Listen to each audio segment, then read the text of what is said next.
టీడీపీకి good bye చెప్పిన మాజీ ఎమ్మెల్యే అత్తర్ చాంద్ భాషా. కదిరి నియోజకవర్గాన్ని అభివృద్ధి చేయడానికి గతంలో టీడీపీలో చేరానా, నాకు ఆ పార్టీలో అన్ని విధాలుగా అవమానాలు తప్ప తగిన గుర్తింపు లభించలేదని మాజీ ఎమ్మెల్యే అత్తర్ చాంద్ భాషా ఆవేదన వ్యక్తం చేశారు.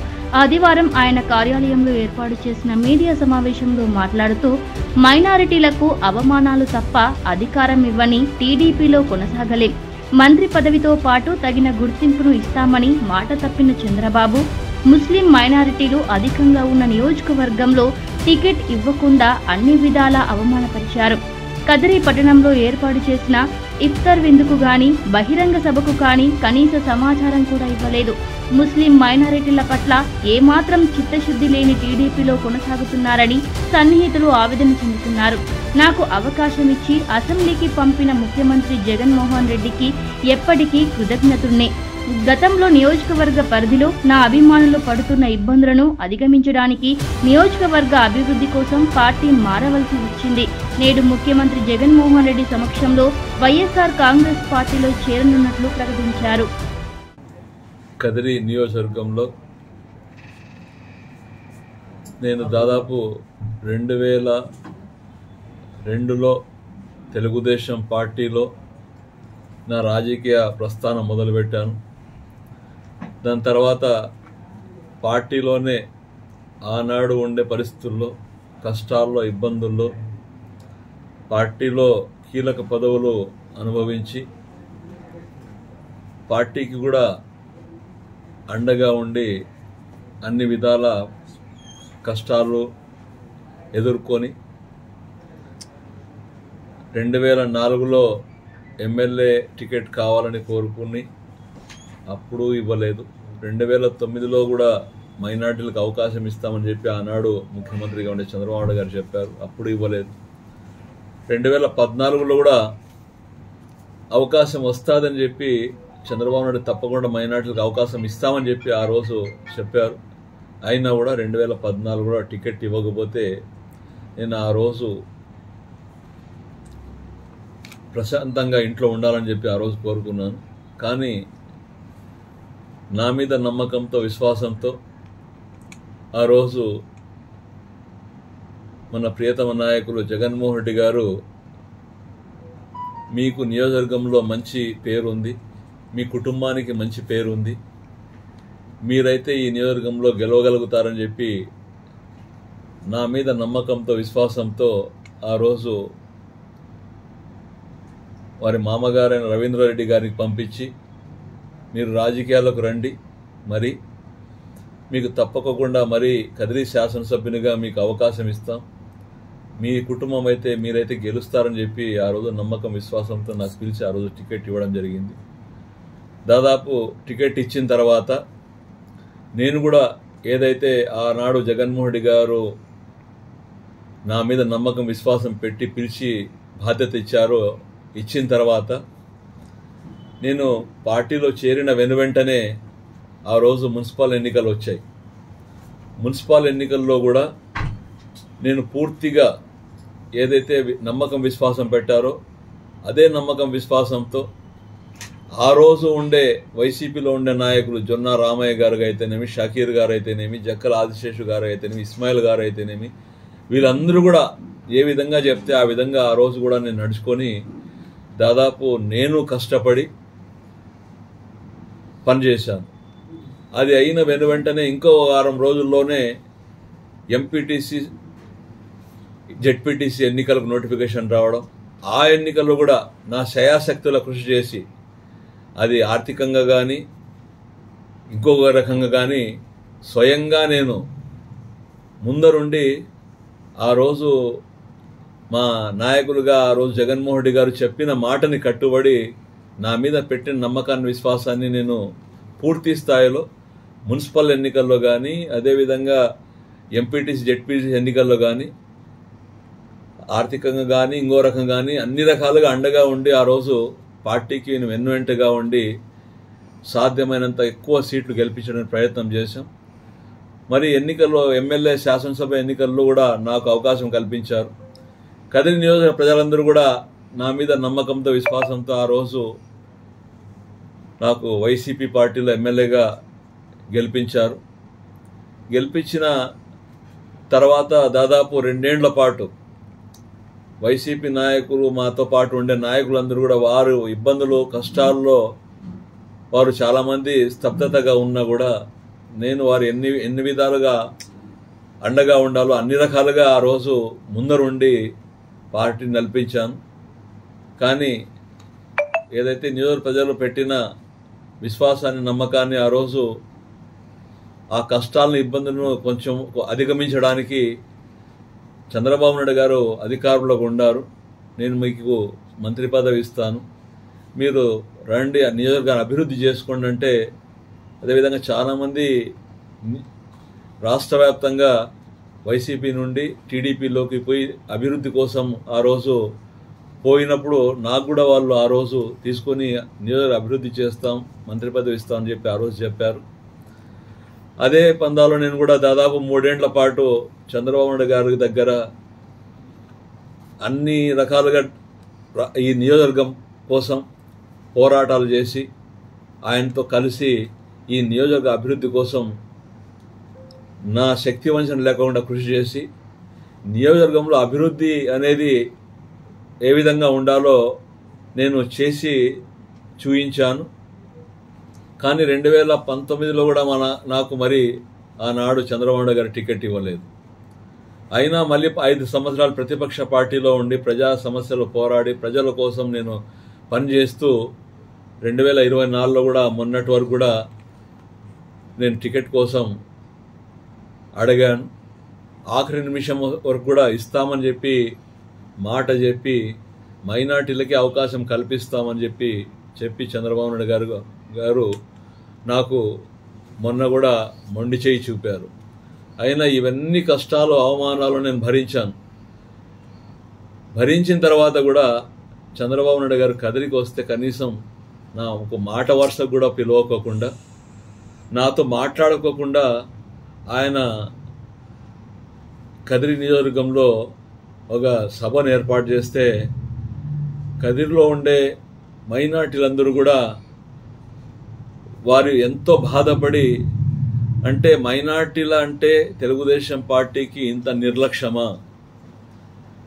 తెలుగుదేశం పార్టీ ఎలాగూ ఈ ఎన్నికల్లో గతంలో 5 మంది శాసనసభ్యులుగా రాష్ట్ర వ్యాప్తంగా అవకాశం కల్పిస్తే ఈసారి కేవలం 3 మాత్రమే అవకాశం కల్పించారు. అదేవిధంగా జగన్మోహన్ రెడ్డి గారు గతంలో 5 సీట్లు 2019లో ఇస్తే 24లో 7 సీట్లు ఇచ్చారు. అంటే మైనార్టీలో బతినే విధంగా, మైనార్టీలు అగౌరవపరిచే విధంగా మీకు ఒక శాసనసభ్యునిగా, మాజీ శాసన మీరు కదిరిలో ఉంటే కూడా కనీసం మీకు మాట వరుస కూడా పిలవకుండా చేశారని చెప్పి కదిరిలో ఉండే నియోజకవర్గ వ్యాప్తంగా ఉండే మైనార్టీలు కుల మతాలకు అతీతంగా, పార్టీలకు అతీతంగా చాలామంది అందరూ కూడా నాకు ఫోన్లు చేసి, ఎందుకు ఈ విధంగా మీ నాయకుడు మీ మీద ఈ విధంగా ఇది చేశాడు అంటే, మీరు పార్టీని నమ్మి మీరు ఆయన దగ్గర పోయిన దానికి మీ మీద కక్ష సాధిస్తున్నాడు ఆయన అన్నట్టు నాకు ఆ రోజు ఫోన్లో నియోజకవర్గ వ్యాప్తంగా కులాలకు అతీతంగా, మతాల అతీతంగా, పార్టీలకు అతీతంగా నాకు అందరూ కూడా ఫోన్ చేసి చెప్పిన తర్వాత నా మనసు చాలా గాయమైంది, చాలా బాధపడ్డాను. కాబట్టే అంటే ఈరోజు నేను ఒకటే చెప్పదలిచాను, అంటే మీకు మైనార్టీల వ్యక్తులంటే మీకు గౌరవం లేదు, మైనార్టీలను ఆదరించరు, మైనార్టీలు కేవలం ఓటు బ్యాంక్గా ఉపయోగించుకునేదానికి మీరు ప్రయత్నం చేస్తున్నారని చెప్పి నాకు బాధ కలిగింది. కాబట్టి ఈరోజు తెలుగుదేశం పార్టీకి, ఈరోజు నా ప్రాథమిక సభ్యత్వానికి తెలుగుదేశం పార్టీకి రాజీనామా లేఖను చంద్రబాబు నాయుడు గారికి పంపిస్తున్నాను. నా రాజీనామా లేఖను ఆమోదించాల్సి కోరుకుంటున్నాను. అదేవిధంగా నాకు ఆ రోజు ఏదైతే పిలిచి గౌరవించి ఆ రోజు శాసనసభ్యునిగా నాకు అవకాశం కలిగించారో నిజంగా ఆయన్ని కూడా నేను ఎప్పుడూ జీవితాంతం మర్చిపోను.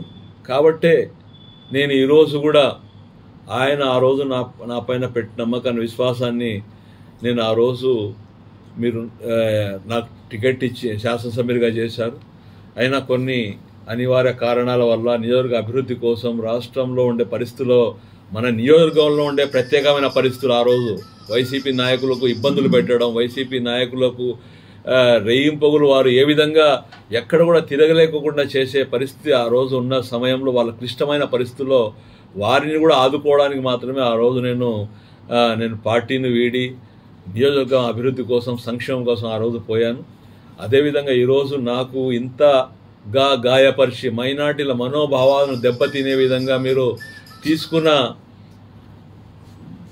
నిర్ణయాలను నేను ఈరోజు మీకు తెలియజేస్తూ, నేను రేపటి రోజు మన ప్రియతమ ముఖ్యమంత్రి వర్యులు గౌరవనీయులు శ్రీ జగన్మోహన్ రెడ్డి గారు కదిరికి మైనార్టీల కోసం ప్రత్యేకంగా ఇఫ్తార్ విందు పెట్టండి, నేను వస్తున్నానని చెప్పి ఆయన ఇఫ్తార్ విందు కదిరికి ఇచ్చేస్తున్నారు. కాబట్టి వారి సమక్షంలో నేను మరొక్కసారి ఆయన నాయకత్వంలో పని చేయాలని చెప్పి నేను ఇది చేసుకొని రేపటి రోజు తెలుగుదేశం పార్టీని వీడి నేను జగన్మోహన్ రెడ్డి గారి నాయకత్వంలో, ఆయన నాయకత్వాన్ని బలపరుస్తూ ఆయన వెంటే ఉండి పనిచేయాలని నిర్ణయించుకొని రేపు వైసీపీ పార్టీలో చేరుతున్నాను. కాబట్టి నియోజకవర్గ ప్రజలందరూ కూడా నాకు అర్థం చేసుకోండి. నేను ఇంత క్లిష్టమైన పరిస్థితుల్లో, ఇంత అవమానకరమైన పరిస్థితులు భరించి కూడా నేను ఈరోజు తెలుగుదేశం పార్టీ వెంటే ఉండి చేయాలని చెప్పి మీరందరూ కూడా కోరుకుంటే కూడా నేను మీ అందరి అభిప్రాయాలకు అనుగుణంగా నేను ఎన్ని అవమానాలు, కష్టాలు, ఇబ్బందులు, 5 సంవత్సరాల ప్రతిపక్షంలో, 3 సంవత్సరాల అధికార పక్షంలో ఉన్నా కూడా ప్రతిపక్షం మాదిరిగా వ్యవహరిస్తే కూడా నేను కేవలం నియోజకవర్గ ప్రజలు పెట్టిన నమ్మకాన్ని, విశ్వాసాన్ని నేను వారి దృష్టిలో ఉంచుకొని ఎన్ని కష్టాలు, అవమానాలు, ఇబ్బంది అయినా భరించి కూడా నేను పార్టీలో ఉండి నియోజకవర్గ అభివృద్ధి కోసం పనిచేశాం. 5 సంవత్సరాలు కూడా రాష్ట్ర వ్యాప్తంగా మైనార్టీల సమస్యల కోసం, మైనార్టీల కోసం పోరాటం చేశాం. కానీ మైనార్టీలకు తెలుగుదేశం పార్టీలో ఎక్కడ గౌరవం అనేది లేదు. మైనార్టీల గౌరవం అనేది కేవలం జగన్మోహన్ రెడ్డి గారి నాయకత్వంలో జగన్మోహన్ రెడ్డి గారు ఇస్తున్నారనేది నేను చెప్తున్న మాట కాదు, రాష్ట్ర వ్యాప్తంగా ప్రజలు చెప్తున్న మాటలు ఇవి. ఎందుకంటే తెలుగుదేశం పార్టీలో మైనార్టీల మీద ఎంత మేరకు చిత్తశుద్ధి ఉందంటే, గతంలో 175 నియోజకవర్గాల్లో ఉన్నప్పుడు 5 మందికి అవకాశం కలిగిస్తే ఈరోజు మీరు ఆ 5 మందిలో ఇంకా 2 తగ్గించేసి 3 మందికి మాత్రం కేవలం అవకాశం ఇచ్చారు. జగన్మోహన్ రెడ్డి గారు మైనార్టీల పక్షపాతి అనిపించుకోవడానికి నిదర్శనంగా ఆయన గతంలో 5 సీట్లు ఇస్తే 2024లో ఈరోజు 7 మందికి అవకాశం కల్పించి నిన్నటి రోజు ఆ మహానుభావుడు ఎంత పెద్ద మనసు చేసి కర్నూలు సభలో హాఫీజ్ ఖాన్ గారికి పక్కన నిలబెట్టుకొని, మీకు నేను శాసనసభ్యునిగా అవకాశం ఇవ్వాలనుకున్నాను కానీ కొన్ని ప్రత్యేకమైన పరిస్థితులు ఇవ్వలేకపోయాను, అయినా హాఫీజ్ అన్న నేను లక్షలాది మంది ప్రజల ముందు చెప్తున్నాను, మీకు 2 సంవత్సరాల తర్వాత వచ్చే రాజ్యసభ నాకు మెంబర్షిప్లో తప్పకుండా మీకు రాజ్యసభకు నేను పంపిస్తానని చెప్పి ఆయన చేయి ఎత్తి లక్షలాది మంది చూపించారంటే అది మైనార్టీల మీద ఉండే చిత్తశుద్ధి, మైనార్టీల మీద ఉండే గౌరవం అని చెప్పి రాష్ట్ర వ్యాప్తంగా ఈరోజు ఆయన హర్షిస్తున్నారు. అది నాకు మైనార్టీలుగా మీరు పక్కన పెట్టుకుని నాకు ఏ విధంగా మీరు అవమానాలు చేశారో రాష్ట్రం మొత్తం చూశారు, నియోజకవర్గం మొత్తం చూశారు. అయినా ఎన్ని అవమానాలు, ఇబ్బంది అయినా భరించైనా నేను మీ దగ్గర ఉండి పనిచేశాను. అయినా మీరు ఆఖరికి మీరు ఏ విధంగా ప్రవర్తించారో, ఏ విధంగా నా మనసును గాయపరిచారో, ఏ విధంగా మైనార్టీల మనసును గాయపరిచారో మీరు మొన్న కదిరికి వచ్చినప్పుడు చూపించిన మీ యొక్క అభిమానానికి నిజంగా కదిరి ప్రజలందరూ కూడా చాలా హర్షిస్తున్నారు, గర్విస్తున్నారు. ఎందుకంటే మైనార్టీలకు మీరు ఎంత మటుకు గౌరవిస్తారనేది రాష్ట్ర వ్యాప్తంగా చెప్పుకోవడమే కాదు, స్వయంగా చూశారు. కాబట్టే మైనార్టీల పక్షపాతి అయిన జగన్మోహన్ రెడ్డి గారి నాయకత్వంలో మరొకసారి నేను పనిచేయడానికి ఏదో నిర్ణయం తీసుకొని రేపటి రోజు ఇఫ్తార్ విందుకు ఇచ్చేసిన ప్రియతమ నాయకులు జగన్మోహన్ రెడ్డి గారి సమక్షంలో వైఎస్ఆర్ పార్టీలో చేరి ఆయన నాయకత్వంలో పనిచేస్తాం. రాబో రోజుల్లో మైనార్టీల కోసం ఏ విధంగా ఎన్ని సమస్యలు ఉన్నా, ఏమున్నా కూడా సమస్యలు దృష్టికి తీసుకుని పోయి పరిష్కారం చేసే విధంగా పనిచేస్తాం. దాన్ని ఆ నాయకత్వాన్ని బలపరుస్తామని చెప్పి ఈ సందర్భంగా మీకు అందరికీ తెలియజేసుకుంటున్నాం.